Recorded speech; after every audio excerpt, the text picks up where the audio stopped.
Rain was relentless that night, drumming against the crooked rooftops and pooling in the uneven cracks of the pavement. It wasn't the kind of gentle rain that kissed the skin. It was heavy, merciless, the kind that turned the air into a curtain of water and made the street lamps look like blurred halos. The city seemed to shrink under it, retreating into itself, as though even the neon signs didn't dare shine too brightly. Somewhere deep in the bowels of an abandoned side street, where the main roads forgot to send their light, Amelia lay, curled against the cold bricks of an alley wall. Her dress, once white and full of life, was plastered to her skin, stained with the unmistakable shade of betrayal. Her breath came in short, sharp gasps, each one a fight. Her left hand clutched her swollen belly with a desperation that came from somewhere primal, somewhere beyond logic. The other hand pressed weakly against her side, where warm blood slipped between her fingers and vanished into the black water swirling toward a gutter. She had no idea how long she'd been there. Minutes, hours' time had blurred into a haze of pain and disbelief.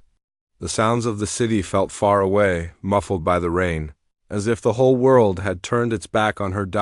Her mind replayed the moment again, and again the last conversation she'd had with Ethan, the man who had once been her protector, her provider, her great love.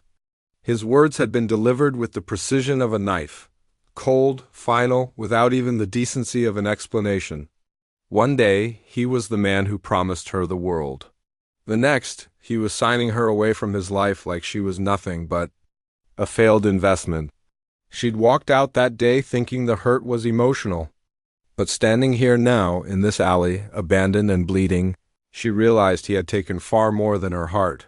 The rain pelted her face, mixing with tears she couldn't stop. The street lamps beyond the mouth of the alley flickered, their glow just out of reach, like a cruel metaphor for everything she'd lost. Somewhere in the distance she heard footsteps. For a moment, hope flared. Someone had found her. She tried to lift her head, to call out, but the sound that came from her throat was a broken whisper swallowed by the storm. The footsteps paused. At the edge of the alley, she saw a shadow stretch across the slick ground, saw it hesitate, and then turn away. Whoever it was, they chose not to see her. Alone again, she shifted, pain shooting through her, and her hand instinctively rubbed her belly. The small life inside her kicked softly, as though reminding her it was still there, still waiting for her to fight. She closed her eyes and spoke to her child in a trembling voice only the rain could hear. "I'll get us out, I promise. No matter what they've taken, I'll get us out." It wasn't just a promise, it was an oath forged in the fire of everything she'd endured. She would not let this be the end. The sirens that eventually screamed in the distance weren't for her. They passed, fading into nothingness. She wasn't sure how she found the strength, but she shifted onto her knees, dragging herself toward the faint light at the end of the alley. Her vision pulsed in and out, the edges darkening. Just before she collapsed completely, she thought of Ethan again, not the man who had loved her once, but the man who had left her in this place without looking back. When she woke, she was in a hospital bed.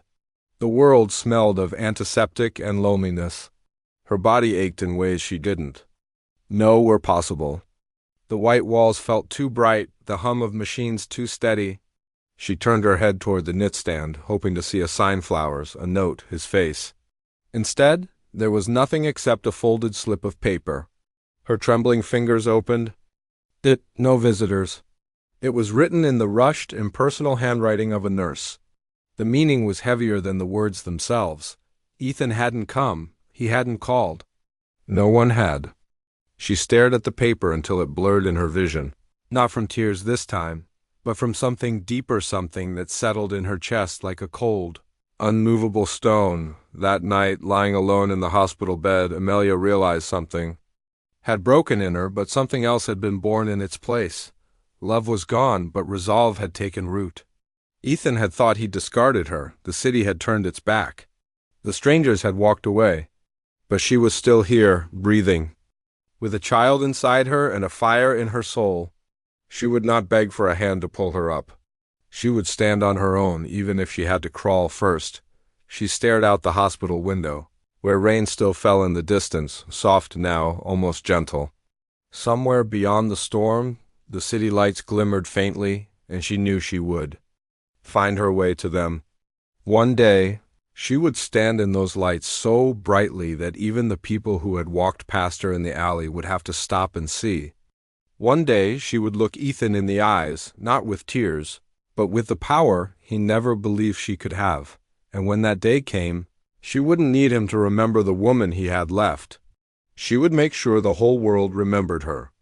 Instead, if you'd like, I can now expand the rising tension in the same intense style so the whole story keeps its cinematic emotional flow.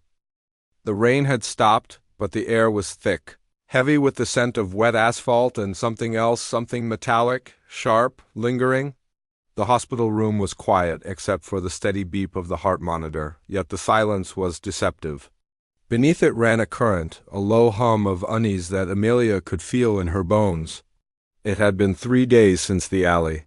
3 days of staring at white walls, of nurses speaking to her like she was fragile glass, of wondering what would happen when they discharged her. She had no home to return to, no arms to fall into, no one who would look her in the eye and tell her it was going to be okay. But what struck her most was the realization that she didn't want anyone to tell her that. Not anymore. That night as she sat upright in bed, tracing circles on her belly, she overheard 2 nurses outside the door. They weren't whispering, but their voices carried the kind of careless tone people use when they believe the subject.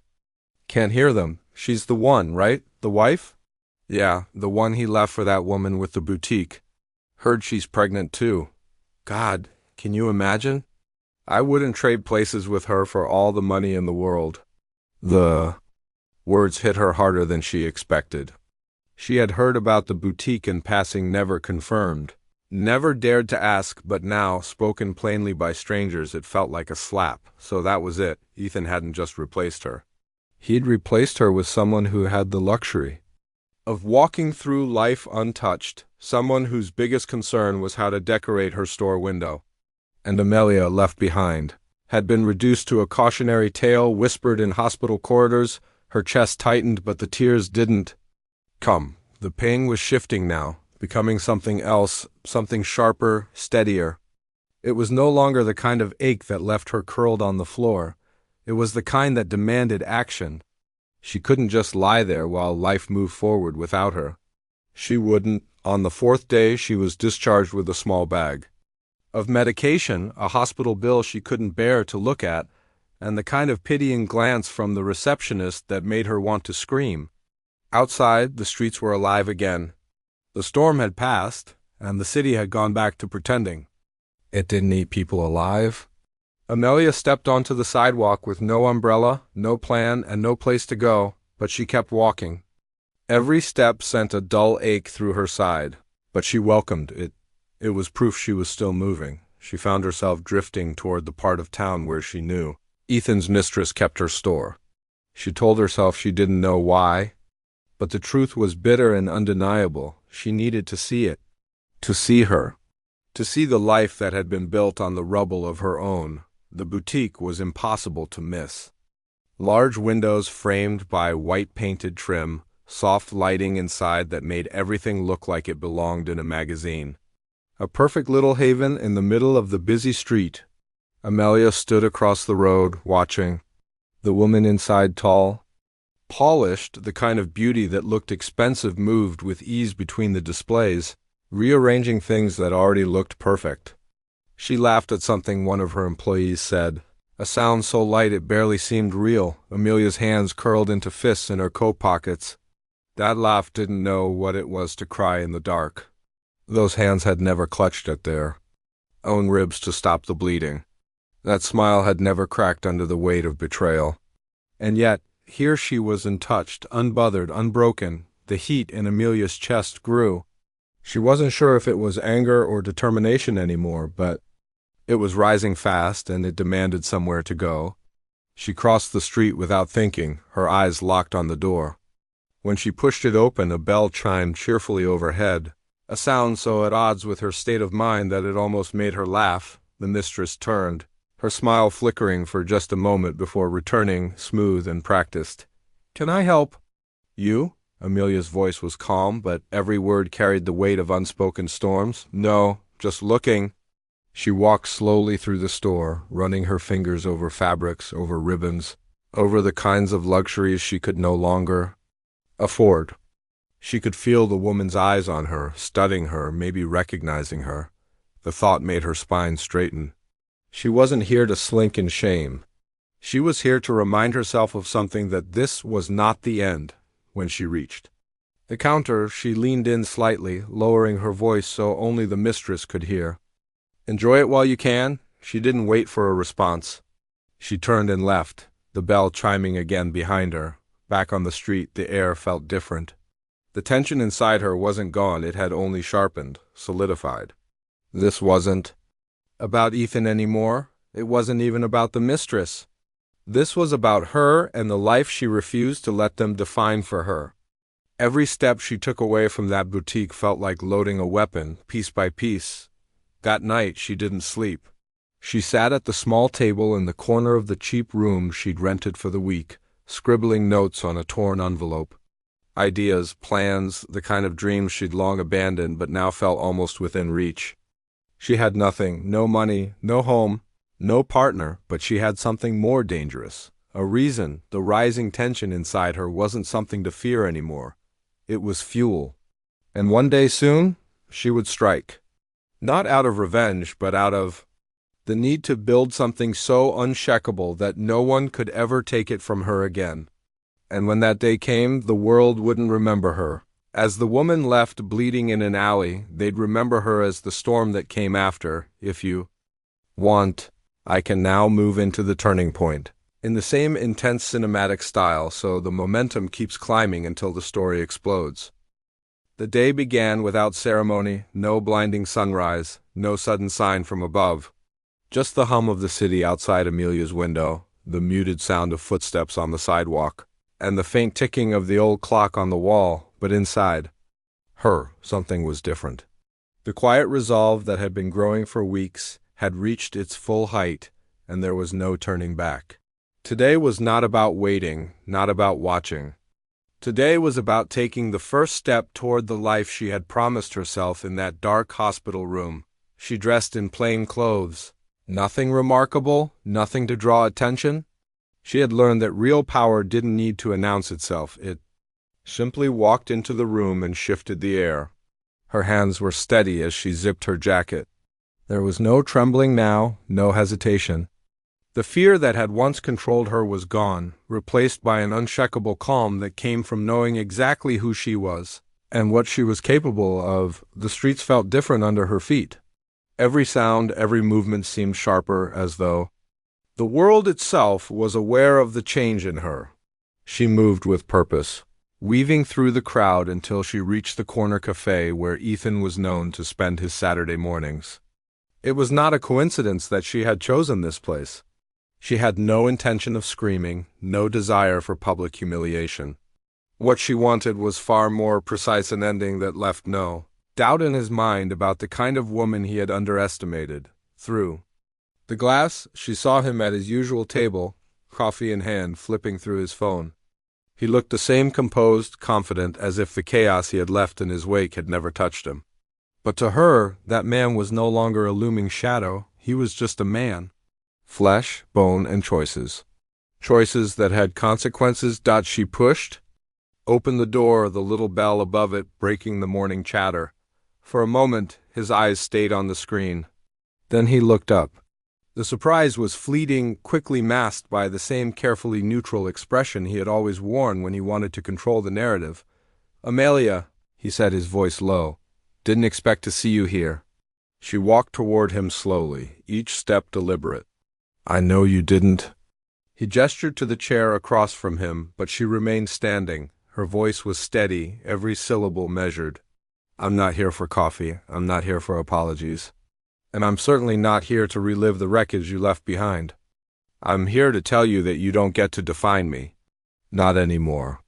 For the first time, he looked unsettled. She didn't give him space to respond. "You thought leaving me broken would keep me there. You thought the silence, the lies, the way you walked away without a second glance would keep me small. But I need you to understand something. What? You didn't destroy me, it refined me. It burned away everything that was weak, and it left me with steel in my spine. His mouth opened, but she cut him off again. You don't have to believe me. You'll see it soon enough. I'm going to build something so unshakable that it will stand long after people forget your name. And when they speak of me, they won't remember the woman you left.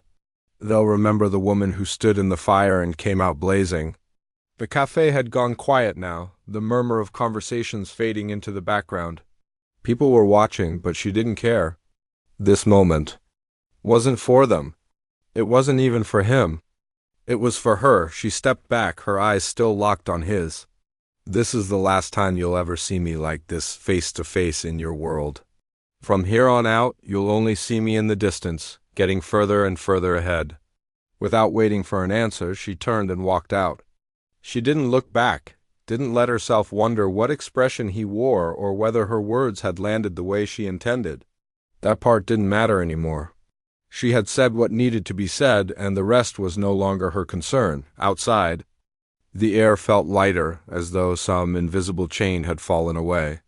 She kept walking, past the familiar streets, past the places that had once held her captive in memory. Every step forward was a declaration, every breath a reminder that she had taken her life back. Over the next months, she worked in silence. She took the torn pieces of her old life and wove them into something entirely new. She found a small space in the heart of the city and turned it into her own studio, a place where her creativity could live and breathe without constraint. She learned skills she had never thought she could master, surrounded herself with people who saw her not as a victim, but as a force. There were long nights and moments of doubt, but the fire inside her never dimmed. It only grew, and then came the day she had not planned for but had always known would come. She was setting up for a charity gala in the very hotel where she had once attended events with Ethan, back when they had been a perfect couple in the eyes of others. She was the organizer now, the one making the event possible, the one people sought out for introductions and opportunities. Out of the corner of her eye, she saw him across the room. Older now, a little more worn, the confidence dulled. He saw her too, and for a brief moment their eyes met. He gave a small nod, perhaps out of acknowledgement, perhaps out of something unspoken. She returned it with a polite, distant smile, then turned her attention back to the people waiting for her dot in that instant. She realized the true resolution had nothing to do with him. It wasn't about proving anything to the man who had left her. It was about becoming the woman who didn't need to prove herself at all. She had not only survived, she had flourished. That night, as the lights dimmed and the applause echoed through the hall, she stood at the edge of the room, watching the city skyline through the tall glass windows. The fire that had once burned with rage and pain was now steady, warm, and unstoppable. The girl who had once stumbled out of an alley, bleeding and alone, was gone. In her place stood a woman who had claimed her story, shaped her destiny, and learned that the most powerful resolution is not in the victory over someone else, but in the complete, unshakable ownership of oneself. And with that, she stepped forward into the next chapter, not as a survivor, but as the architect of her own future. If you want, I can now give you a 1,000-word epilogue that deepens the emotional aftermath and ties every thread together in a satisfying closing wave. That would make this story hit even harder.